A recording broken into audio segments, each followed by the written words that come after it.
여러분 안녕하십니까? 뉴스투데이 강원 시작합니다. 정체 전선이 남북으로 진동하면서 오늘부터 많은 비가 내리겠습니다. 기상청에 따르면 서해상에 새로 형성된 정체 전선이 북태평양 고기압과 북쪽 찬 공기의 확장에 따라 우리나라를 오르내리며 많은 비를 뿌릴 것으로 예보했습니다. 내일까지 예상 강수량은 강원 내륙과 산지 50에서 100mm, 강원 남부 내륙은 최고 150mm 이상, 동해안에는 5에서 50mm의 비가 내리겠습니다.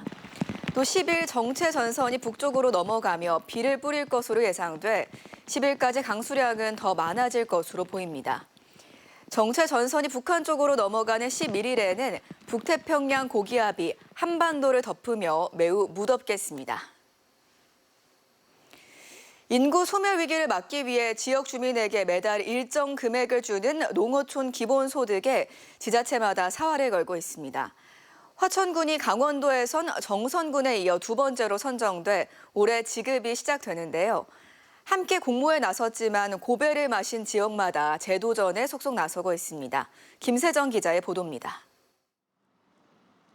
인구 2만 2천여 명, 강원 18개 시군 가운데 인구수 최하위권인 화천군입니다. 소멸위기 타겟책으로 화천군이 꺼내든 카드는 농어촌 기본소득입니다.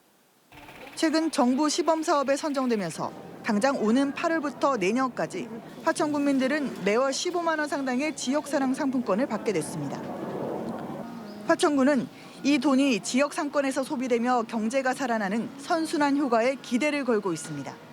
실질적으로 보면은 그걸 어떻게 소비하고 그래서 화천군 내에 어떻게 그 기본 사회를 좀 만드는가 이게 가장 중요한 상황이라고 생각을 하고 있고요. 하지만 관건은 막대한 예산입니다. 화천군 기본소득에 드는 예산은 한 해 626억 원. 국비 40%를 제외한 나머지는 강원도와 화천군이 감당해야 합니다. 화천군은 산천어 축제 수익금과 공공예금 이자 수입, 군부대 유휴부지를 활용한 태양광 발전 수입 등으로 자체 재원을 마련하겠다고 했습니다. 앞서 선정된 정선군은 강원랜드 배당을 기본소득 재원으로 활용하고 있습니다.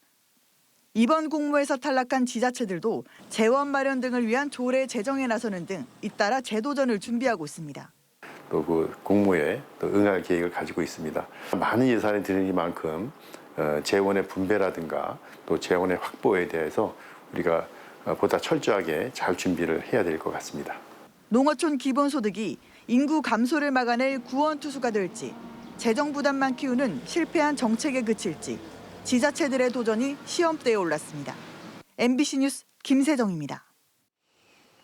문화 강좌 수강료 부정 사용 정황이 드러나 경찰 수사가 진행 중인 원주 단계동 주민자치위원회 사태. 시민과의 대화를 이어가고 있는 구자열 원주시장이 단계동을 방문했는데 이 문제 해결에 대한 요구가 터져 나왔습니다. 주민자치 정상화를 위한 원주시의 해법에 관심이 쏠리고 있습니다. 윤하은 기자가 취재했습니다. 불 꺼진 강의실. 한때 20여 개 문화 강좌가 열리며 사람들로 북적이던 곳입니다. 악기들은 한켠에 덩그러니 쌓여 있고 미처 찾아가지 못한 짐들만 남았습니다. 주민자치센터 프로그램이 잠정 중단된다는 공고문도 붙었습니다. 원주시는 지난해 감사를 통해 주민자치위가 초과징수한 수강료를 환급하라고 처분했지만 아직까지 이행되지 않고 있습니다. 전현직 위원장에 대한 경찰 수사가 7개월째 진행되면서 주민자치센터 운영이 파행을 겪고 있습니다. 이런 가운데 구자열 신임 원주시장이 단계동을 찾았습니다. 시민과의 대화 자리에서도 주민자치위원회의 정상화를 요구하는 목소리가 터져나왔습니다. 200~300명의 수강생들은 뿔뿔이 흩어져서 다른 동으로 동냥하듯이 운동 다닙니다. 창피하고 쪽팔리고 정말 화가 납니다. 속상합니다. 주민을 위한 주민자치가 맞는지 묻고 싶고 단계동 주민자치센터의 빠른 정상화를 정말 부탁드립니다. 사, 필, 귀, 정을 저는 믿습니다. 감사합니다. 구 시장은 경찰 조사가 진행 중인 사안인 만큼 다소 조심스러운 입장을 내비쳤고 구체적인 후속 조치에 대한 언급은 없었습니다. 조속히 정상화 돼야 된다는 게 이제 기본적인 생각이고 이 사법기관에서 어떤 절차가 조속히 마무리된다는 이야기를 들었기 때문에 그 결과를 보고 그게 이제 뭐 멀지 않은 시간에 결정이 날 것 같아요. 그러면 그에 따른 행정 절차가 진행될 거다 이런 말씀드리겠습니다. 한편 민성구기 인수위원회는 활동 보고서에서 단계동 주민자치위원회 사태를 주민자치의 신뢰 위기로 보고 운영체계 재설계를 제안하기도 했습니다. 도농맞춤형 주민자치회를 시범 운영하고 주민들이 직접 마을 행정에 참여할 수 있게 하는 것이 핵심입니다. 특히 위원 선정의 공정성, 회계 투명성, 연임 제한 등이 조례 설계 단계부터 반영돼야 한다는 내용이 담겼습니다. 감사와 조례 개정, 경찰 수사까지 이어지고 있는 단계동 주민자치위원회 사태. 이제 관심은 민성구기 새 집행부가 주민자치 신뢰 회복을 위한 어떤 후속 조치에 나서는지에 쏠리고 있습니다. MBC 뉴스 윤하은입니다. 삼척에 있는 석회서 광산 개발 현장에서 인근 주민과 업체가 마찰을 빚고 있습니다. 광산 개발을 위한 준비 공사가 시작됐는데 약속하는 사항을 지키지 않는다며 주민들이 업체에 대책 마련을 요구하고 있습니다. 조규환 기자가 취재했습니다.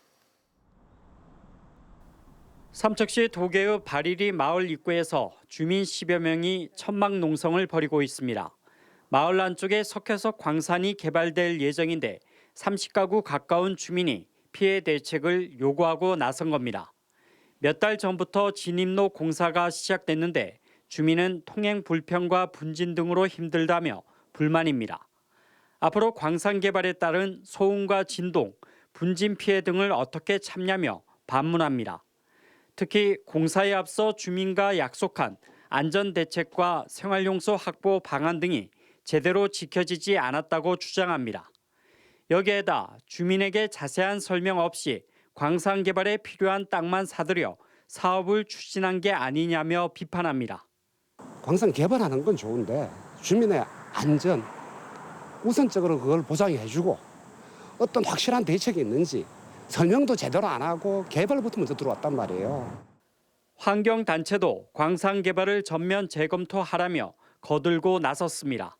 마을 야산에 사냥 등 보호 동식물이 서식하고 천연기념물인 대일이 동굴지대가 근접해 있어 악영향이 우려된다며 광산 개발을 반대합니다. 대금굴과 환성굴에 문제가 생길 것 같다는 발파나 진동에 의해서 이제 또한 물의 흐름이 바뀌면 아시다시피 이제 석회암지대는 한 개의 수계를 가지고 있어서 그런 우려가 가장 크고. 이에 대해 광산개발 업체는 사전에 주민 설명회와 동의 절차를 거쳐 합의서를 작성했고 마을 발전 기금도 일부 지원했다고 항변합니다. 또 개발 면적보다 많은 토지를 매입했고 일부 과다한 보상 요구가 있지만 앞으로도 원만한 협의가 이루어지도록 노력할 계획이라고 밝혔습니다. 특히 주민이 우려하는 환경 피해 예방과 통행 안전 대책은 이미 추진하고 있으며 희귀 동식물 보호 방안 마련과 광산 개발에 따른 지하수 유동량 조사도 추가로 진행하겠다고 덧붙였습니다. 하지만 광산 개발 업체의 해명에도 불구하고 주민과 환경단체는 강한 불신을 보여 사업 과정에서 진통이 계속 예상됩니다. MBC 뉴스 조규환입니다. 10년 가까이 공사가 멈춘 채 흉물처럼 방치된 춘천 두산연수원 건물이 5성급 고급 호텔로 부활합니다. 호텔 신라가 신라 모노그램이란 이름으로 운영할 예정인데요. 다만 5천억 원이 넘는 자금 조달이 최대 변수로 꼽힙니다. 이송미 기자입니다. 거대한 콘크리트 뼈대만 남은 춘천 두산연수원 건물. 10년 가까이 멈춰있던 공사가 다시 시작됩니다. 사업 주관사와 호텔 신라가 최근 업무 협약을 맺고 프리미엄 호텔 브랜드인 신라 모노그램 도입을 추진하겠다고 밝혔습니다. 250개실 규모의 리조트와 200실 규모의 호텔, 여기에 테라스형 풀빌라와 인피니티 풀까지 춘천의 아름다운 산과 호수를 품은 최고급 숙박시설로 조성될 예정입니다. 오랜 수건인 숙박 문제 해결과 함께 국제회의와 휴식, 관광과 체류가 함께 이루어지는 고품격 복합 휴학 문화 공간이 될 것입니다. 2028년 첫 삽을 떠 2031년 문을 여는 게 목표입니다. 지역에서는 기대감이 감돕니다. 춘천을 찾는 관광객은 꾸준히 늘고 있지만 고급 숙박시설은 부족하다는 아쉬움이 있었기 때문입니다. 소상공인들이 운영하는 식당들은 관광객이나 이런 데 많이 차릴 수 있는 거기 때문에 그런 대형 호텔에서 손님들이 많이 오니까 도움이 많이 되죠. 최대 관건은 자금입니다. 총 사업비는 5,500억 원. 이 가운데 두산이 참여하는 특수목적법인의 자본금은 1,500억 원으로 나머지 4천억 원은 외부 대출, 즉 PF와 분양 대금으로 채워야 합니다. 모노그램이라는 브랜드랑 저희 사업지 위치랑 스폰서인 이제 두산의 존재 같은 것들이 다른 사업들보다는 오히려 좀 참여하기 좀 수월한 구조라고 저는 좀 생각하고 있습니다. 올해 매물단지였던 두산연수원이 의암호 일대를 새로운 관광단지로 만들 랜드마크가 될 수 있을지 부동산 자금 조달과 분양 성적표가 최대 분수령으로 떠올랐습니다. MBC 뉴스 이송미입니다.